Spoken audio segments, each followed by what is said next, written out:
They say that I'm good enough, grabbing my da-da-da. Think about shit that I shouldn't,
Test, test.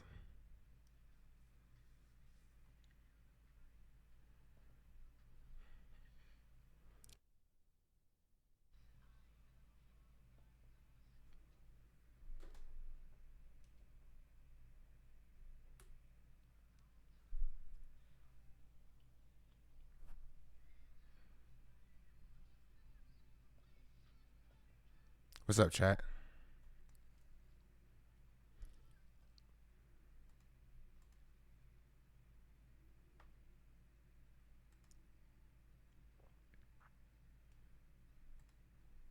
How you doing?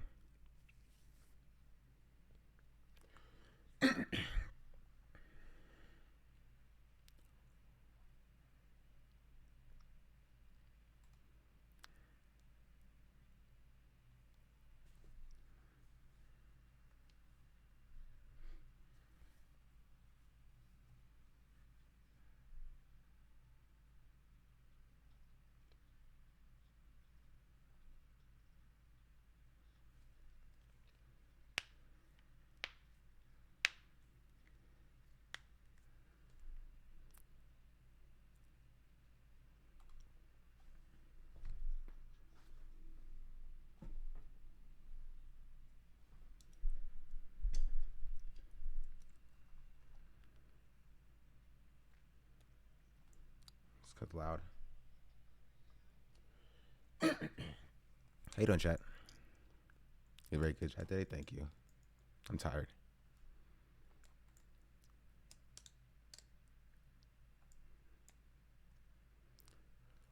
Oh, every Sunday. You got some things to talk about. Some drama.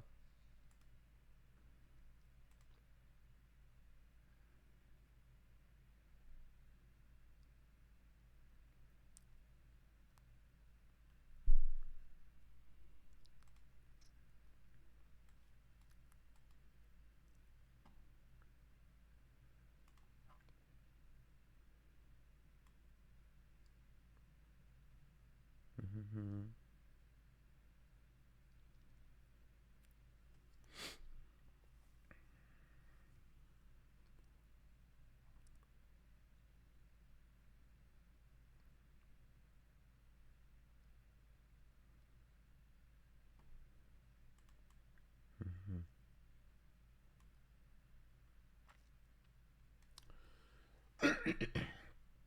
Jeez.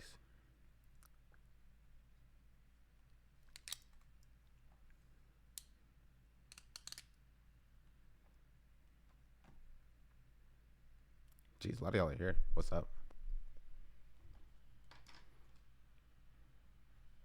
Pause. How are y'all doing? I'm here in spirit. We will remember you in spirit as well. Need some water. I'll grab it in a second. Doing good? That's good.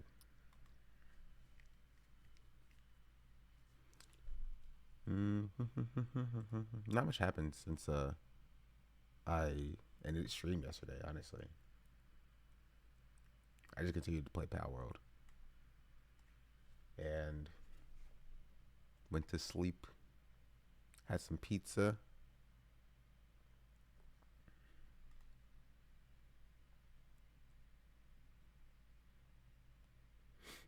That was about it.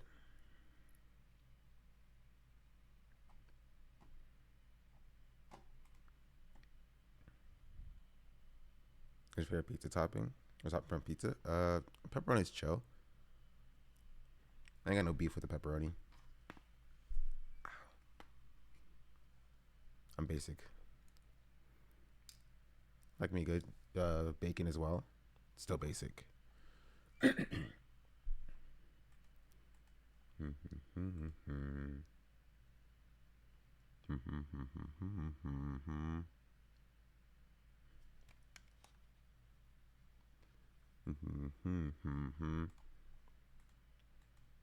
just a good old pepperoni guy. Same. Same. I like to enjoy some pepperoni. But yeah, so there's some good juicy drama to talk about. There's some White House spokesperson drama. That's juicy. There's some political streamer drama. That's pretty juicy. There's some like perfect story to start with, chat. Perfect story. I like pineapple too though. Gross. Perfect story to start with. Chat. Remember a couple streams ago where we showed the video of the guy in the storage unit? Let's see. I can find it. Remember that? The Ryan Beer drama? Who? Omega?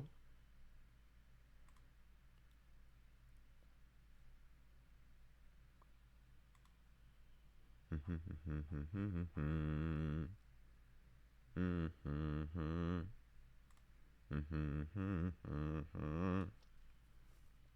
think I find it. Jeez Louise. Was it 4 days ago?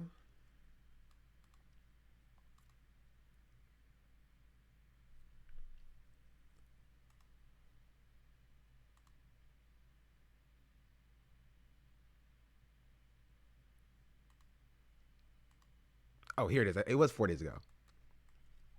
Okay, here we go.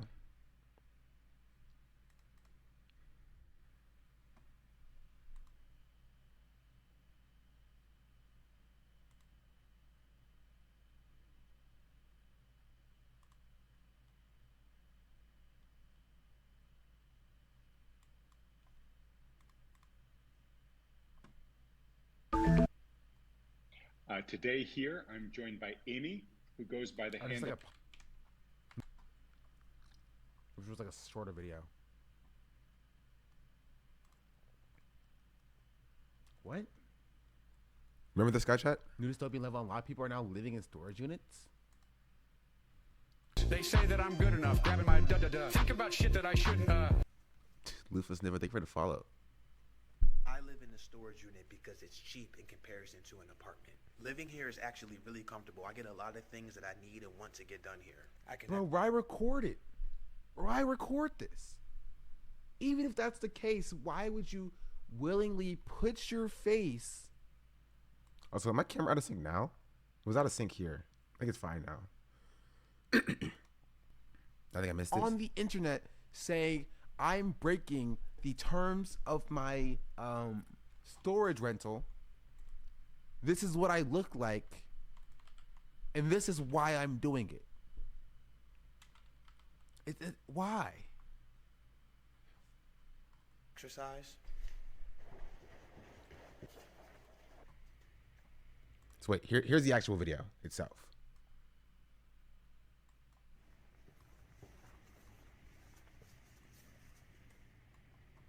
I live in a storage unit because it's cheap in comparison to an apartment. Living here is actually really comfortable. I get a lot of things that I need and want to get done here. I can exercise.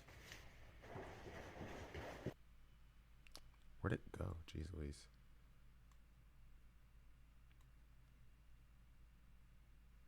Boop. There we go. I can use the bathroom. You found a cheat code? I can play music anywhere in the unit. It's climate controlled in here, so it's nice and warm. This unit is 24 hours, so I can come here anytime I want, stay here as long as I need to. We can take naps if we need to and go to sleep. So this is our living space. Very, very grateful to have this space. The next goal is to get an RV, kind of pog. No, this person's a moron. He's stupid. He's so stupid. I'll tell you why he's stupid, because I explained it here. I can use the bathroom. I can play music anywhere in the unit. It's climate controlled in here, so it's nice and warm. This unit is 24 hours, so I can come here anytime I want, stay here as long as I need to. We can take naps if we need to and go to sleep. So this is our living space. Hello, Tart. No shot they're going to be allowed to do this. Very, very grateful. I can see it now. In like 2 weeks, we'll see another video on Twitter from this guy saying, we're getting kicked out of our storage unit. Yeah, because a lot of y'all saw where I was at, and y'all started calling up storage units in my area, and the storage unit saw me on the security cameras running around and dancing and doing push-ups, and they're kicking us out. They're only giving us 2 days to leave. Next goal was to get an RV. The next goal after that, time. Well, you're right. They are open topped.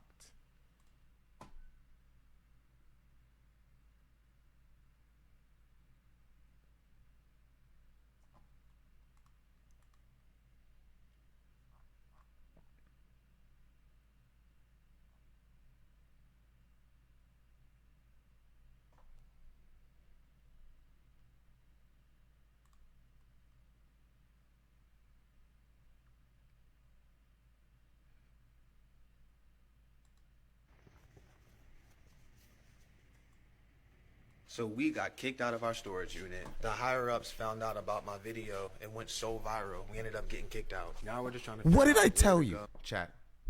What did I tell you? I'm gonna run it back one more time. Exactly what I said. Days calling up storage units in weeks. We'll see. What did I tell Our you? living space. No shot they're gonna be allowed to do this. Very, very grateful. to I have can this see it space. now. And that- In like 2 weeks, we'll see another video. I'm sorry, I was off. 4 days. On Twitter from this guy saying, we're getting kicked out of our storage unit. Yeah, because a lot of y'all saw where I was at, and y'all started calling up storage units in my area, and the storage unit saw me on the security cameras running around and dancing and doing push-ups, and they're kicking us out. They're only giving us 2 days to leave. Come on. Oh, and what we're gonna do with all of our Come stuff. on. We're gonna have to get a new storage unit. So yeah, Come we got on. kicked out. Come on. Why would you record it, dog? Next goal was to get an RV. The next goal. Business after owners, that, residents, time. or both. Well, those you're right. things, They yeah. are open topped, which I talk about later in this specific clip. They're not. It's not the reason why. Because I had this conversation with people in this chat here, right? Doesn't mean they can afford proper housing. No, they can't afford proper housing. They're homeless, right? This is why they're living in a storage unit. And so, yeah, I'll just play this. I'll play this. I've actually never seen that. So this is like a warehouse that's just been sectioned off to be like, this is your unit. Any home. And if we want to eat, I just cook right out front. Yeah, no shot. No. Wait, okay. Bro, he started the fire in his cardboard box.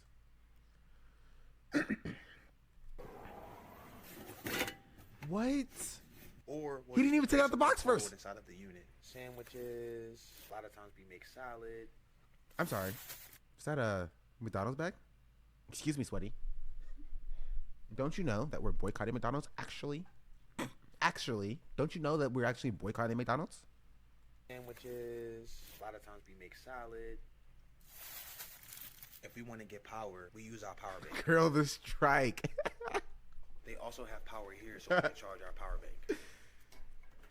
Me and my baby will live here as long as we need to until we get the shelter that we want. Because we're living here, now we can save up more money to get what we really want. We're in it for the Then long why tell people? That's not his goal. I disagree. His goal. Hey, listen. This is the important part, chat. This is the important part. This is the important part, which kind of underlines the core principle of why he recorded it in the first place. Are the fire alarms at the storage unit? Yes.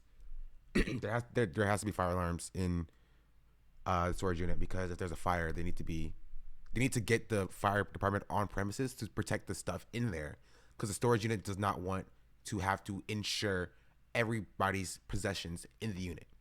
So there's probably very, very, very good fire protections, probably better than most residential apartments in the storage unit, because it will cost so much more money to have to pay out the insurance policy of all of the occupants of the storage unit.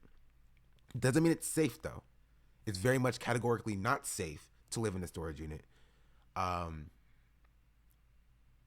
But a lot of times it's what people have available, right? So I don't have beef with this person because he's living in a storage unit, right?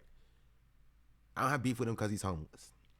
I have beef with him because he's recording his crimes and making it harder for other people who are in his situation to do what he's doing to survive, right?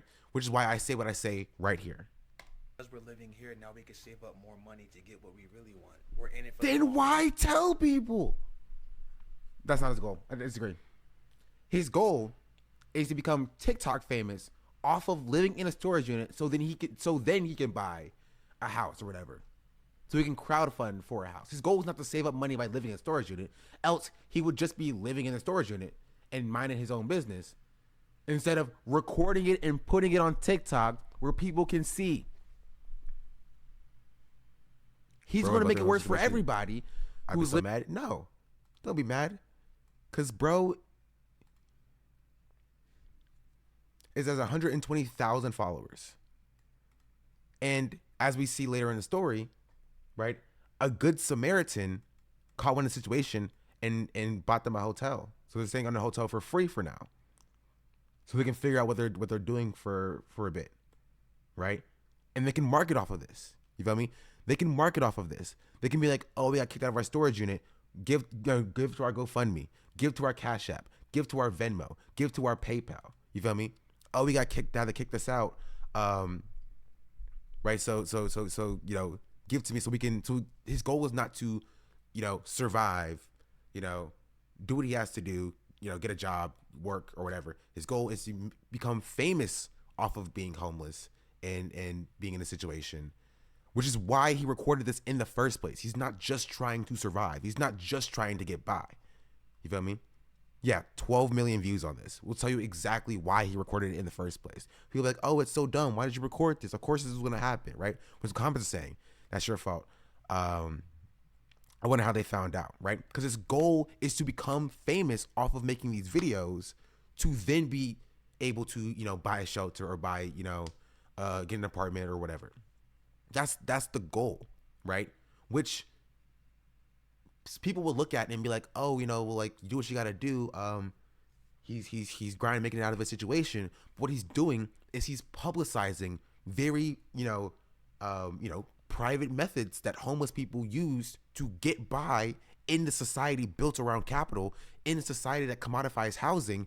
He's publicizing it, putting a spotlight on it. 12 million views on this video.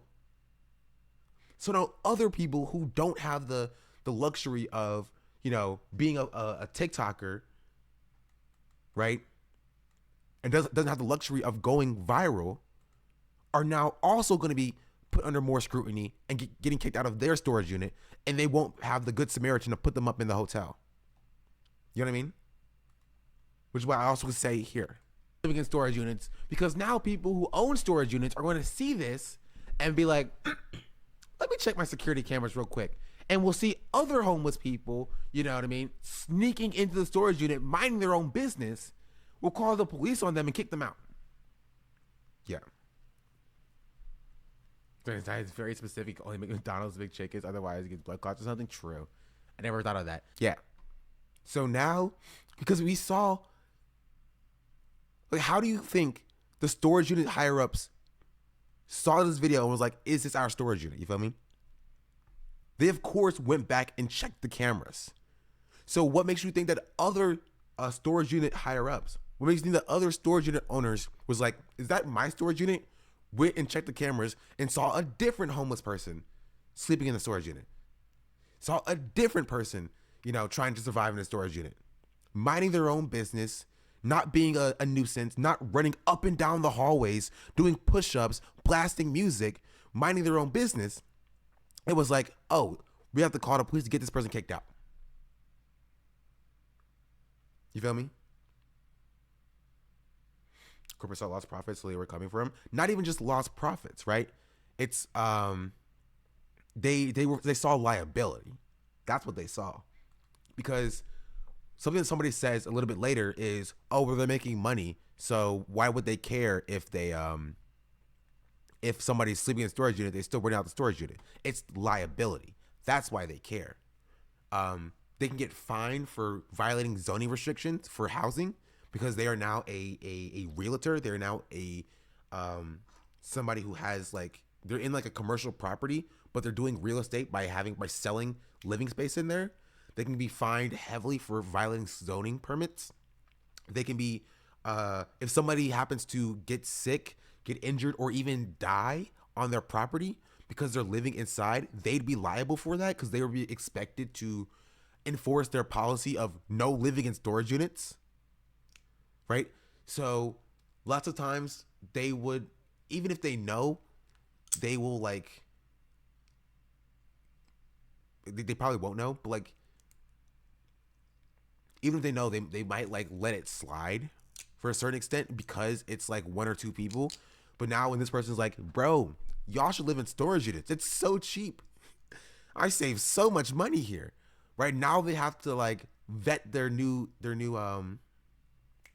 renters for their units and have more scrutiny over the security. So now you have a higher security presence on these storage units. It's just like a worse off situation for everybody involved, which is why, again, I go back to why even make this video in the first place.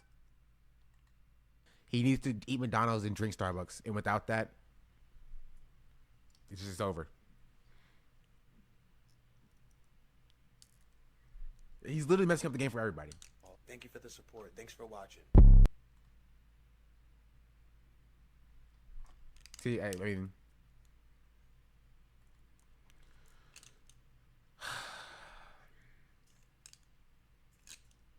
and I'm skeptical that this dude is gonna get kicked out. I'm betting people, 100% know people are living in it. They just don't care because they're making money at a storage place anyway. I disagree. It's a legal liability, and so in that they might not care now, but when it becomes a thing, like when it becomes a known thing, you will have people, there will be accidents that happen, and you will see the storage unit owners start scrambling to start kicking people out. Right? Everything on capitalism has publicized. Like, once people start dying, fix anything at all, has he trying to followers, fame, and money because of like, yeah. And like, that's just how capitalism works. So most of the times I just be like, you know, whatever, that's just capitalism. But like, this kind of gives the game away for everybody else. And I literally called it, dog. What do you want me to say? I literally called it. I called it. I told you exactly what was going to happen, and it happened. It wasn't even a hard thing to figure out. Right? I don't even think that he didn't know that this was going to happen. You feel me? I think that he knew it was going to happen, right? And he used it as a way to promote his you know, GoFundMe, his Cash App, his Venmo. Which again, wouldn't be a problem if it wasn't ruining the game for everybody else. If it wasn't ruining the game for like all the other homeless people who are trying to make it work, right? Who are trying to get by living in storage units. Right? They don't even know this thing has popped off in this way. So when they wake up to the police knocking on their storage unit door, you feel me? Knocking on their storage unit door and kicking them out, saying you don't have to go home because you don't have a home, but like you can't stay here. You have like 2 weeks, or not 2 weeks, you have 2 hours to get your stuff out. They're gonna be like, did I mess up? Did I do something wrong?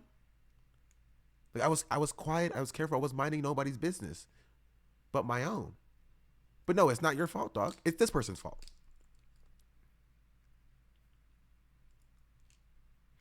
Do I get over the this people gotta see thing? Well, it's the monetary, you know, it's capital. It's people gotta see because I can make money from this. I can benefit from this. Which again, I wouldn't necessarily have a problem with if it wasn't ruining things for other people. Right? Like this other content I don't really care about. You feel me? Well, he has a job, he works at a hotel. So why are you making TikToks? I'm confused. Why ruin it for yourself? Because I guarantee that his job would have seen this and fired him.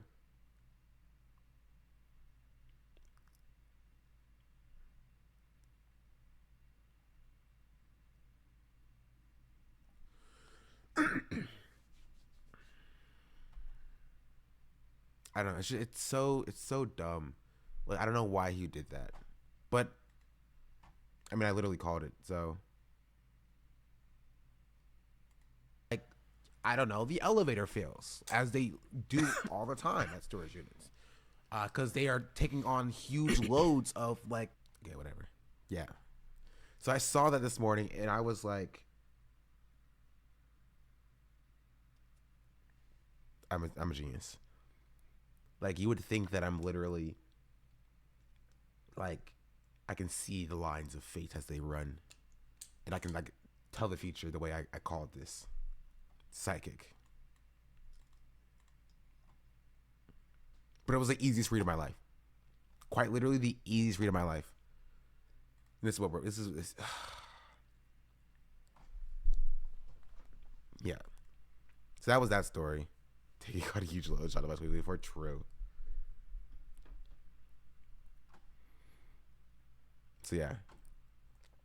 There's more drama we talk about.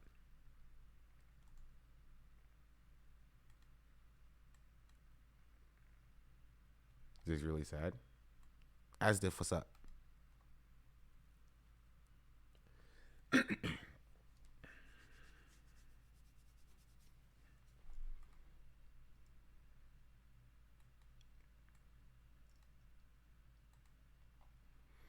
There's a few things to talk about. There's Palworld drama, which we'll cover.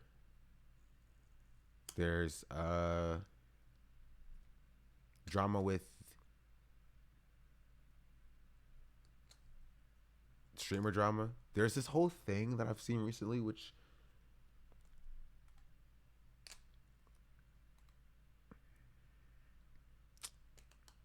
I can't even see it now because like, the tweet was limited. There's this whole thing that we've seen recently that is like based upon this tweet. Let me see.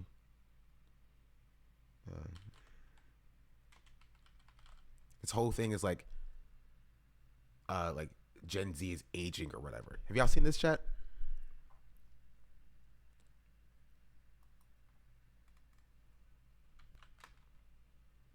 Do you think he even considered the stakes being that high? No. I think he considered he can make money off of making posts like that, and didn't even consider how it would have ramifications to other people as well. Because meanwhile, you have a pastor know how being criminally charged, making sure those people don't have free. That's correct. This is true. Yeah, he considered clout. Yeah, the next word I want to talk about is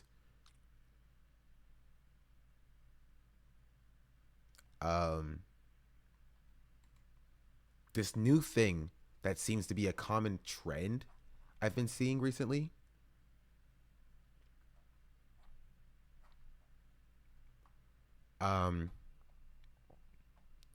Gen Z is aging worse than millennials. Here are the alarming reasons why, right?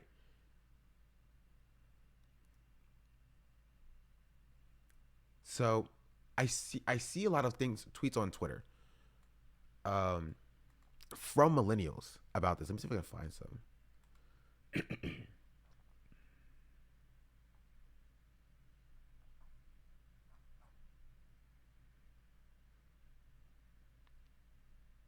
I'm looking.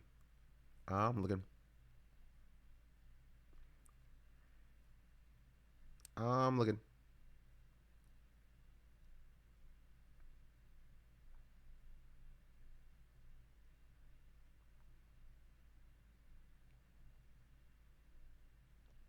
I can't find them right now.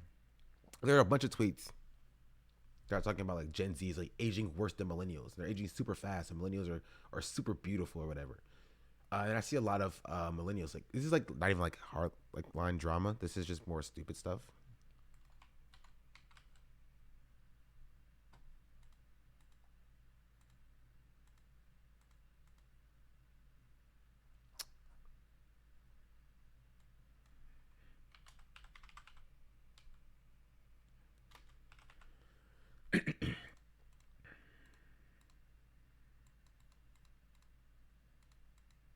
Looking for this one account that is a millennial account that is just like is like riding high off of being called younger than Gen Z, which I think is kind of funny. Let me look for it.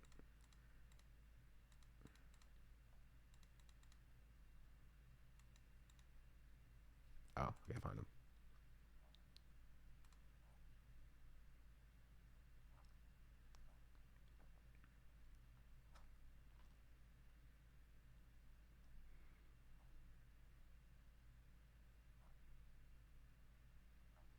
Let me find the tweets. Here, this is the tweet that I saw.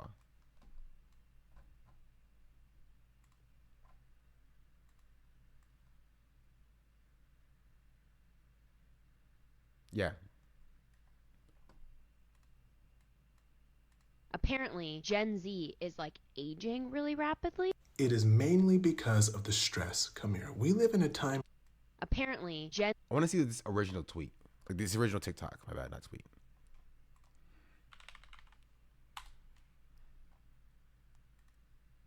Oh, Taylor Swift's reaction was so dramatic. It was so.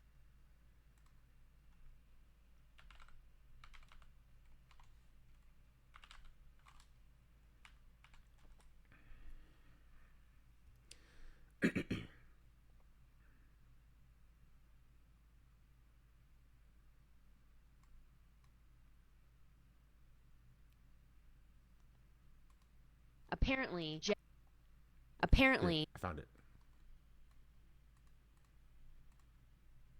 Gen Z is like aging really rapidly. I mean, one they're girl, fucking chronically online, depresso stresso. well, I don't know because we're the depresso stresso gen. I think they're worse. This girl, her boyfriend posted a video or something. It's gone viral. People were like, "How old's your girlfriend?" He jokingly was like 42 or whatever, and they're like, "Oh my god, she looks great." I thought she was like 32.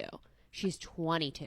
So she's like, I'm having a crisis. Like, what the fuck? And Whoa. She's beautiful. But she does look old.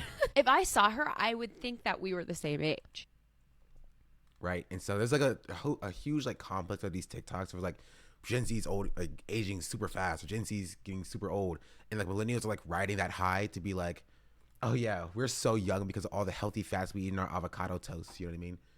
Like, oh, we're so young, dog. Like, trust me and believe me. Like, we're so young. Honestly, this is all millennial cope. I'm just gonna say it right now. They don't want to hear this. This is literally all millennial cope. It is. This is millennial cope with like they're coping with them getting older, and they're like, bro, we look beautiful for our age. You know what I mean? It's just what happens when you hit your 30s. You know what I mean? Age generation wars. Yeah, it's stupid. It's dumb. And it's like this entire premise is like conceding the fact that like, bro, Gen Z looks so old, bro. They're so disgustingly old, right? Apparently, Gen Z is like aging really rapidly. When she says this part, she's not like, where's your evidence on this? Like, where does this come from? You feel me? Like who's saying this? Like, because like the only article that says this is the New York Post, which is why I say this is millennial cope. It's just millennials trying to, cope with the fact that they are getting older. And that's okay. All the high schoolers, I'm 15, I'm 21, I wish I look older. Yeah, it's so dumb. It's such a dumb conversation. Yes, this is literally what we're watching. Let's kick it out, you Gen Z. Yes, I'm 23, I think. And I look 23. Like, I don't think I look like I'm like 27 or 29. I look like a 23. And so it's just such a dumb conversation, right? Because it's just like, it's fine to age, right? It's fine to get older. I mean, yeah, we're probably, this is what we have, this one right here. Apparently, Gen Z is like aging really rapidly. That is when I saw as well that it came from the same conversation, because this person also just concedes the point, even though there's no, empirical evidence that this is the fact. It's like, it's mainly because of stress. No, Gen Z doesn't look older than millennials. Millennials, and this is exactly like what you see from like millennials did the same thing. Like Gen X did the same thing with millennials, right? Like their parents were running around like thinking they looked younger and was worrying about aging in the same way that millennials are also worried about aging. It's a dumb conversation that does perpetuate the entire generational war again. It's like, oh man, Gen Z is it's so old, dog. They're so old, and we're so young. We look beautiful from our ages. Like, flip hair. Oh, they can't get on our level, dog. And just like, what are we talking about? It's just such a dumb conversation. I'll play this video. It's kind of long though. Apparently, Gen Z is like aging really rapidly. It is mainly because of the stress. Come here. We live in a time nowadays where millennials look way younger for their age, while Gen Z looks way older for. Like, according to who? He's gonna give like an anecdote, right? But like, according to who? Like, who's saying this? Who's saying this? Their age. If you don't believe me, I'm Gen Z. Get closer. I am Gen Z, and nobody ever believes me. When my mom, cause like it's like, dog, it's the beard. Like it's purely vibes based. If he shaves his beard, he'd look younger. He shaves his beard. He stopped dressing like a millennial dad who like has a work from home job, who wakes up in the morning and brews his cup of coffee and sits by his desk like with his legs crossed like this, drinking his coffee. Then he'd look younger. He would. It's all vibes based. It's literally all vibes based. Like he thought it was my age because of the way he like it's the glasses. It's the way he's dressed right now. Like, who wears this in Gen Z? Nobody. Heavy attacks. I'm just saying, it's literally all vibes based. It's all vibes based. V-Side video that covers this is mainly the drip. There is a V-Side video that covers this. This is correct. I remember seeing it.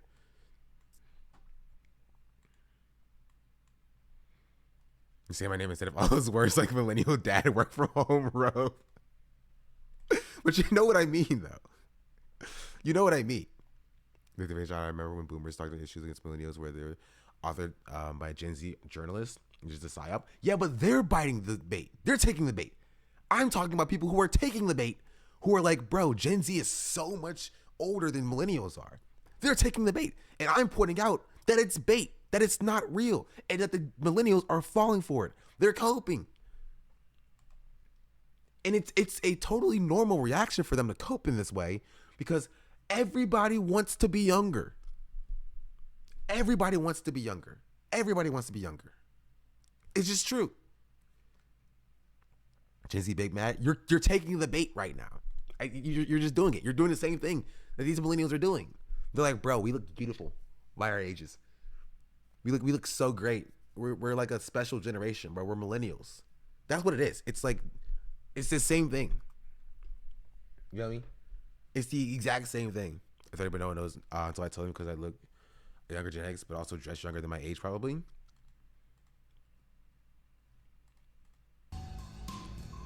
Hey, Vsauce, Michael here. At the age of 18, Carl Sagan looked like a teenager. But it doesn't take long in an old high school yearbook to find teenagers who look surprisingly old. These people are all in their 20s, but so are these people.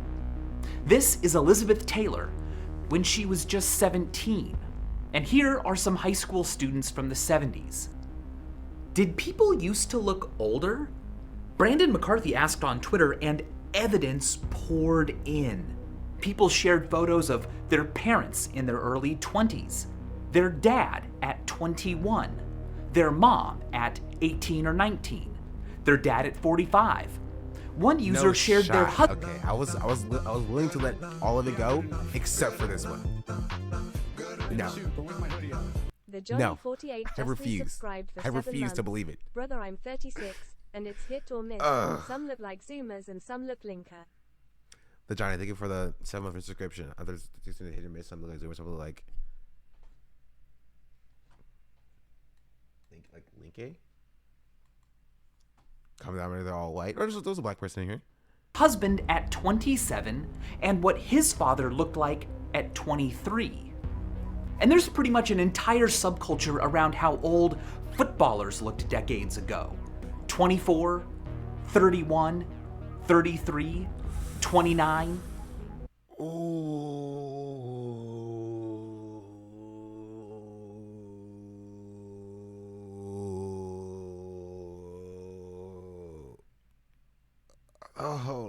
Praise the Lord for modern medicine, dog. Praise the Lord for modern medicine. You can't blame this one on the camera. Like, I'm sorry. You can't blame this one on the camera. 27.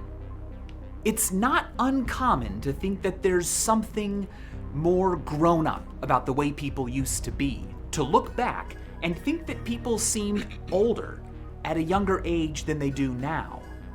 Let's call it retrospective aging. It doesn't happen to everyone. People do not and never have aged similarly. And there's even the opposite observation that kids these days grow up too fast. But it's a popular question and subject of numerous memes. So, is it real? Or is it an illusion fueled by cherry-picked examples that feeds rosy nostalgia? Anything, the environment also does stuff to your skin. Actor Ben Kingsley looked younger now in old age he did in 1987, where sunscreen don't smoke. You did Bush Rider, that's most of it. Yeah, it's very simple, right? And it's a stupid thing to be like trying to dunk on the younger generations because like, you look so old. Dunk. We millennials are beautiful. Like, it's just it's still I still think it's a weird version of like millennial cope. I stand by it. Nostalgia for a time when people were tough and didn't have it as easy as you kids have it now. Well, as it turns out, both. Humans today really are aging more slowly than their historic counterparts. Oh, so that's interesting because Vsauce just said something entirely separate to what this New York Post article says. Gen Z is aging worse than millennials. Huh, that's weird. So now I have conflicting information in my brain. Should I listen to, I don't know, Michael Vsauce here? Or should I listen to the New York Post?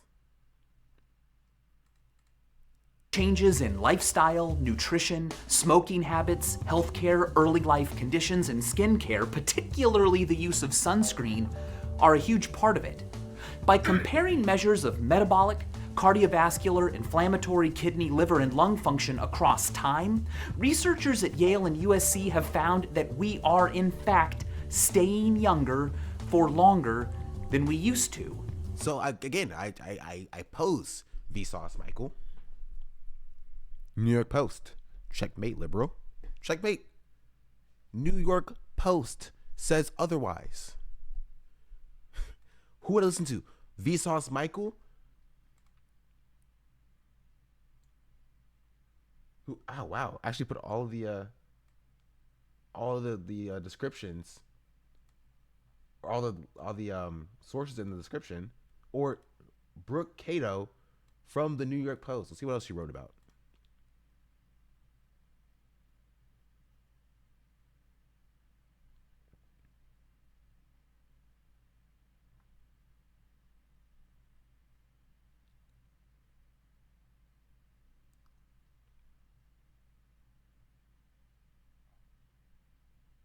I have no idea. There's no common thread here. No common thread here. Clickbait articles, basically. Honestly, we're not watching a 22-minute video about why people age younger. Unless you want to, I guess we can. Honestly. So does that mean that 60 is the new 50? Almost. Their results suggest that between the early 90s and the late 2000s, 60 became the new 56. 40 became the new 37 and a half, and 20 became the new 19. Oh, also, during the last century, dentistry and orthodontics have played a huge cosmetic role in the kinds of faces we see in parts of the world. But, interestingly, when faces in magazines are measured from the 1930s to today, the only significant change has been that across all ethnicities, the media is now exposing us to larger lips. Also, retroactive aging can occur over short time spans.